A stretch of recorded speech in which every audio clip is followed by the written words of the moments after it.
This kid in earnest believes Melly did it because Sack Chaser was molesting him. This kid in earnest believes Melly shot Juvie because Juvie fought him off and would tell the streets. And don't forget, Sack Chaser was also had a relationship with Melly's mom. So Sack Chaser was banging Melly's mom and potentially him at the same time.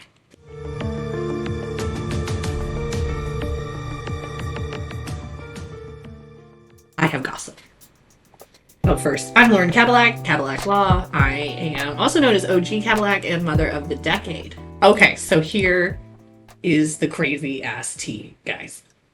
The other day, I'm laying in bed and I turn on YouTube and I see this video that contains a leaked interrogation with one of the boys that was in the car next to Melly that left the record studio. Okay, so I'm going to recap for you what I learned from that video, and it was so much. I mean, it was like at least 30 minutes, and there was no organization. It was so freaking scattered. This shit is wild.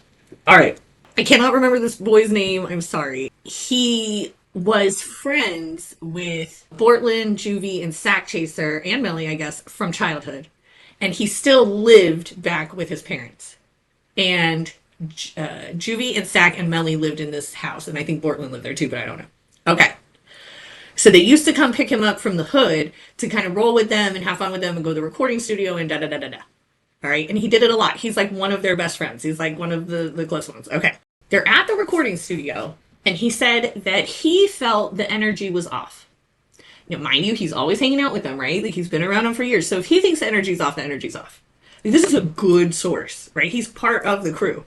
I didn't realize this, but Fetty Wap, you know, the artist who did Trap Queen, which I love, Fetty Wap was there in the studio with him. So he says that typically they would hang out at the studio till 6 a.m., which is when their booking would end. And then they would go back to the house that Melly and Sack Chaser and Juvie lived at. And they would go swim in the pool and party some more and then hit the hay. But again, he said the energy was off. And he thought it was really odd that they were leaving at like 3. He's like, it's weird because we had it booked until 6. And their pattern of behavior was to hang out all the way till 6 and then go to the pool. On this particular night, he says that he walked up to the car that Melly ended up leaving in. He gets into this car on the right. As you recall, Melly gets into this car, right? So he's one of the 4. He gets into the car on the right, and he gets into the driver's side passenger seat. So he's on the side over here. So he tried to open this door and said he couldn't. And so he just turned to this door and got in this car. Okay, so okay. All right, there.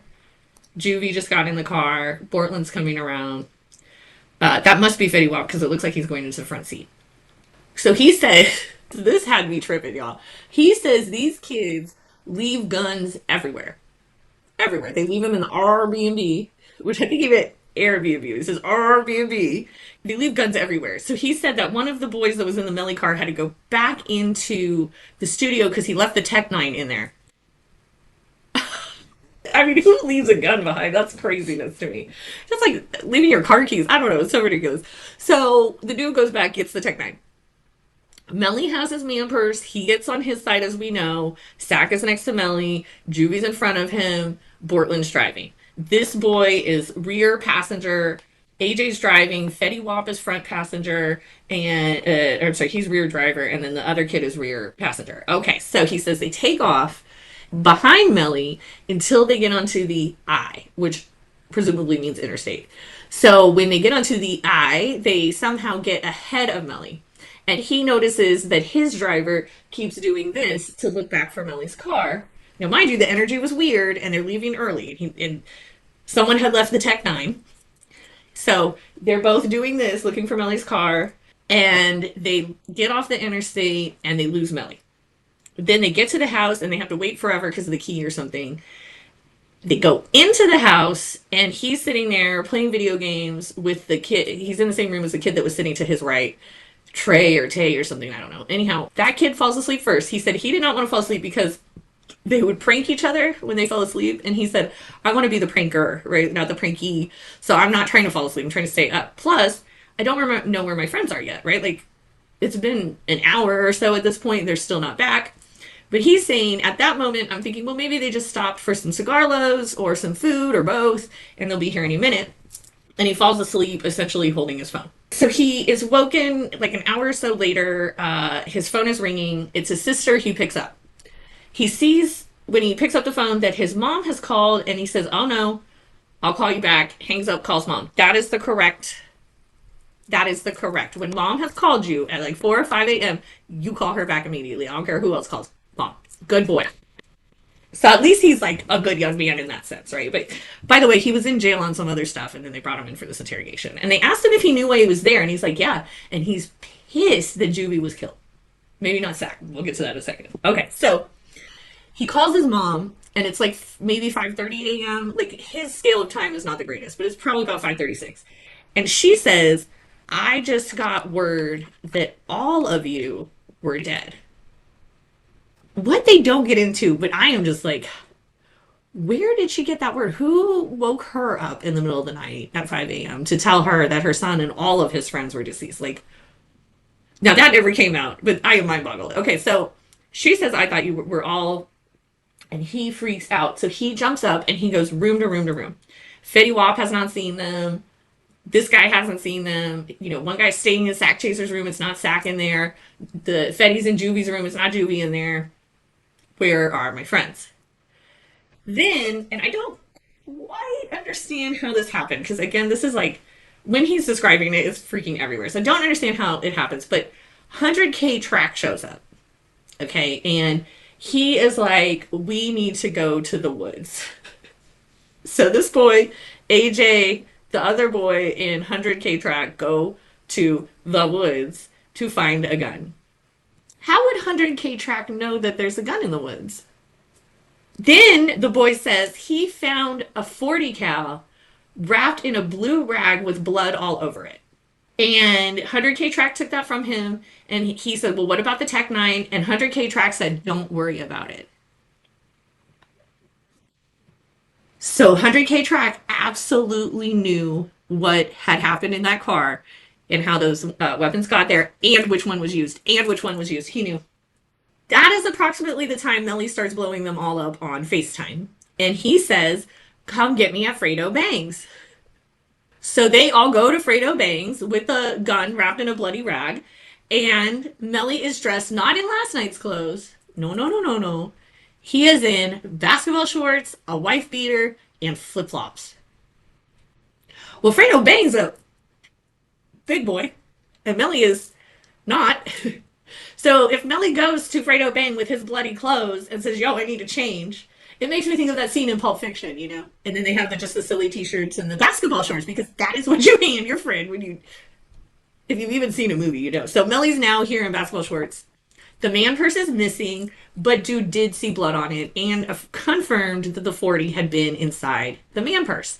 Then the kid asks, and this is crazy, did Juvie have a hole through his thumb? Well, Juvie did have a hole through his thumb.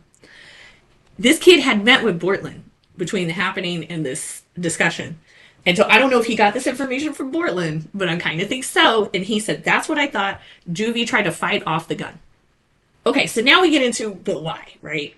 And the dude is saying, like, Juvie is the nicest person that ever faced the earth. He's just a great human. And he said, Sack Chaser is awful. He is abusive to his friends. He has, like, beat Bortland up in the car to the point Bortland's crying, going, like, why are you beating me? He is abusive. He's 6'6". He weighs a gazillion pounds. He is awful. He tells the police that Melly said to him, you don't know what Sack is doing to me. And then says, I think Sack was molesting Melly. This boy is around. This boy knows these people. When Melly said, you don't know what he's doing to me, this boy understood Melly's tone. This boy felt the vibe off. This boy knows what is going on. And I had thought to myself at first when I heard the name Sack Chaser, that doesn't exactly sound straight. I'm a great lover of men. Okay? Don't you never call me Sack Chaser. Why wouldn't you use R? The R, letter R comes first? Rack Chaser? Rat chaser, that name. So I had my suspicions when I had heard that name, but then to hear this kid who is so well connected to these people say that that is what was going on between Sack and Melly. Y'all, y'all. I said, I knew it. I knew it. I knew that gate. I knew that name was. I knew it. I knew it. I knew it. I knew it. Hmm. Okay, so then they're like, but why Juvie, right? Because Juvie apparently is the world's greatest person. And he says, not Juvie would never tell the police. It's not that Juvie would go run and tell the police. Juvie would tell the streets.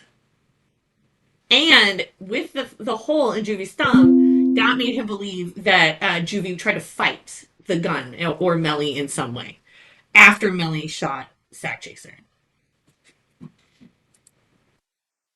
So I'm like, why not use that as your defense if you're Melly? I guess because it doesn't defend you on Juvie.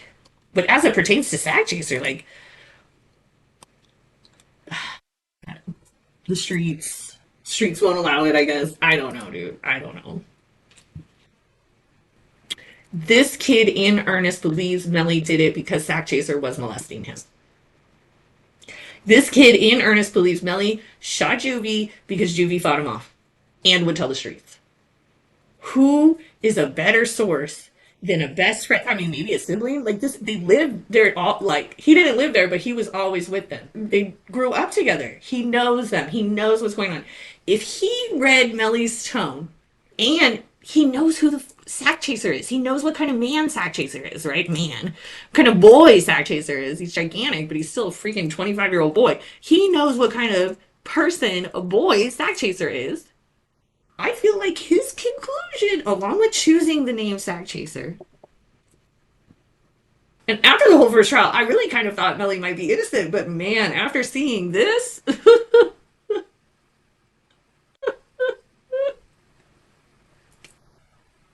after seeing this, and then why didn't they call this guy to testify in the first trial? I don't understand. I mean, this is the smoking gun, y'all. He found the freaking weapon. And then they were like, did you ever see that gun again? No. Fredo Bang, by the way, who reclothed Melly and probably disposed of the gun with the clothing, they did a deposition of him and he asserted his fifth practically the entire time, so he didn't really say anything. What does that say to us? You guys know I'm like, prove him guilty, right? This does it. This does it. This does it. Speechless. I knew it. Why else would you choose the name Sack Chaser? That's such a poor choice of street name. Sack Chaser. I've always had an issue with that double entendre. And even though that double entendre really does apply to me, I don't like that double entendre. And I could never understand until I saw that video. And don't forget, Sack Chaser was also had a relationship with Melly's mom. So Sack Chaser was banging Melly's mom and potentially him at the same time. Pretty crazy shit. Maybe the prosecution doesn't want that to come in because it has that that accusation that does help justify a murder, certainly. So maybe that's why we didn't see the video last time, or they didn't know about it. I don't know. This was just found deep in the internet, and I had to share. Had to share. I always had my suspicions, and I feel like this kid confirmed it. Wild.